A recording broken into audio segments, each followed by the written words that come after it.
Have you ever felt it? That quiet, almost invisible feeling, like you're walking through life slightly out of sync with everyone else. You smile when you're supposed to smile. You do what's expected. You learn the rules. You try to fit into the rhythm of the world. Yet somewhere deep inside, a voice keeps whispering, "This life wasn't designed for me." It's not loud. It doesn't scream. It doesn't rebel dramatically. It simply waits patiently while you sit in conversations that feel hollow, while you sense emotions no one else seems to notice, while you read people not by what they say, but by what they avoid saying. If you've ever felt emotionally deeper than your surroundings, if shallow answers drain you, if you spent years wondering, why do I always feel different? Then listen closely, because through the lens of Carl Jung's psychology, the problem was never you. You may carry one of the rarest psychological structures on Earth, a mind built to feel more, perceive more, and see beneath the surface reality. Today's video isn't here to label you. It's here to recognize you. We'll walk through 8 signs that reveal why you've always felt different, and why that difference is not a flaw, but a calling. Stay until the end, because a final sign may explain the quiet sense of purpose you felt your entire life, even if you've never had the words for it. If you're ready, take a breath. Let's begin. If this topic already resonates, let us know in the comments.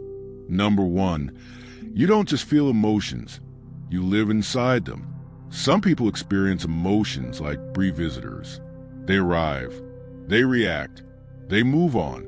But for you, emotions are not moments. They are places. Sadness isn't just sadness. It has depth, memory, texture. Joy isn't just joy. It lingers, echoes, and transforms your perception of the world. You don't have feelings. You inhabit them. That's why people may have called you too sensitive. But Carl Jung would strongly disagree. Jung believed the psyche contains emotionally charged complexes, clusters of unconscious material formed by lived experience, trauma, memory, and intuition. When these complexes activate, emotion becomes layered. Thoughts, images, bodily sensations, intuitive knowing. For people like you, these complexes don't whisper. They resonate. Emotion becomes a full internal landscape. You sense tension before words are spoken. You feel shifts in energy before behavior changes. A silence that lasts half a second too long tells you everything. This isn't supernatural. It's a psyche that stays open when most people learn to close theirs for survival. Jung once said, "Emotion is the chief source of all becoming conscious." Most people numb emotion to function efficiently. You didn't. You stayed awake. And because of that, your emotional world is vivid, but also heavy. You likely absorbed atmospheres, moods, and pain that weren't yours. You felt exhausted without knowing why. Not because you're weak, but because you feel truth before it's spoken. Number 2, you cannot accept shallow reality. Because you feel deeply, something else happens. You start questioning everything, not out of rebellion, not to argue, but because shallow answers hurt. Most people live inside inherited beliefs, family values, social expectations, cultural scripts. And that's not wrong. It keeps life stable. But your mind refuses to sleep inside ready-made truths.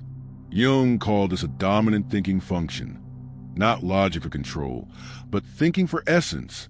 You ask questions others avoid. Why do people call emotional numbness maturity?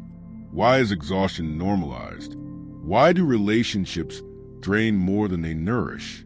Why do so many people survive, but rarely feel alive? This is not pessimism. It's integrity. Jung describes something called a transcendent function, the psyche's ability to hold 2 opposing truths long enough for a deeper third truth to emerge. Most people choose comfort quickly. You stay inside the tension. That's why people may say, you overthink, you complicate things. What they're really saying is, your questions disturb my illusions. You are not difficult. You are awake, and awakening is lonely. If this part resonates, gently subscribe. This channel is a refuge for minds like yours. Number 3, you learn independence early, not by choice. At some point, you realize something painful. If you didn't hold yourself together, no one would. This independence wasn't pride. It was survival, misunderstood too many times, emotionally unsupported too often. So you stopped reaching outward for validation. Jung called this the beginning of individuation, the process of becoming psychologically whole. Modern psychology echoes this. People with secure autonomy regulate emotions internally rather than outsourcing safety. You learn to sit with discomfort, to self-soothe, to reflect instead of react. Others may call you distant, but you're not closed, you're rooted. Your independence is quiet, like deep roots that don't need applause. If you've crossed a moment where you realize, I can survive on my own, acknowledge yourself in the comments. Number 4, your intuition is sharp because your nervous system is awake. Jung never saw intuition as mystical. He saw it as unconscious intelligence. You don't just hear words. You hear pauses, breath changes, micro-expressions. Your nervous system reads a room like a living instrument. Modern psychology calls this thin slicing, rapid pattern recognition through nonverbal cues. Your body participates. Tight chest, heavy stomach, subtle anxiety. You feel truth before logic confirms it. But here's the shadow side Jung warned about. When intuition isn't consciously bounded, you carry emotions that aren't yours. You become the emotional regulator of rooms, the silent container, the one who stays longer, listens deeper, absorbs more.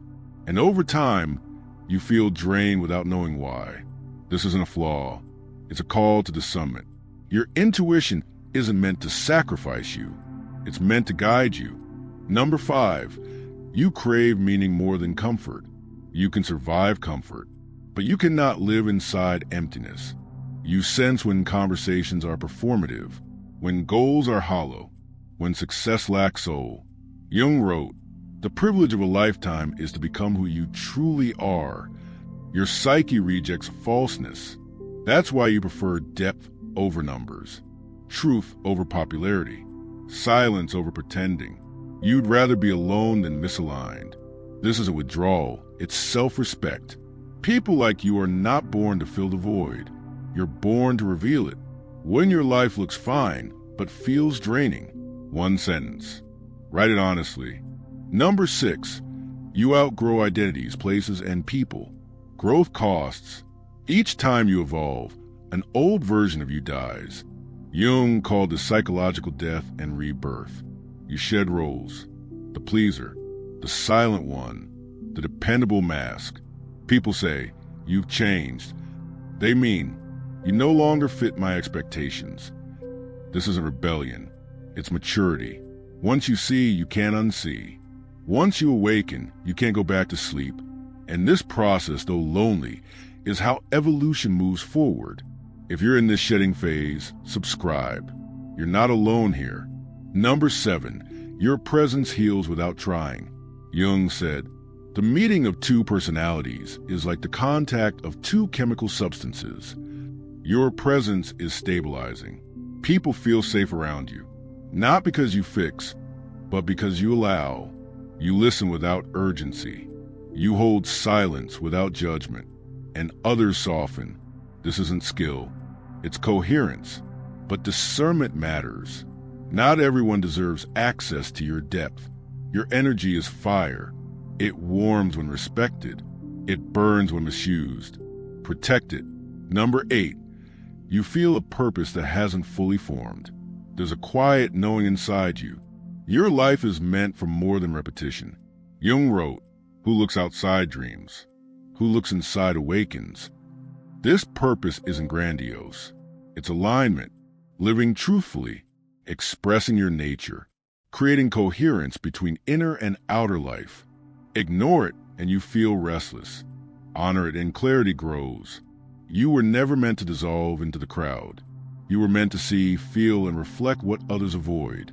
Finally, if this video touched you, press like. If you want to continue this journey, subscribe to the Mind Kit. This channel exists for minds that feel too deeply for shallow answers. You are not broken. You are rare, and your difference matters.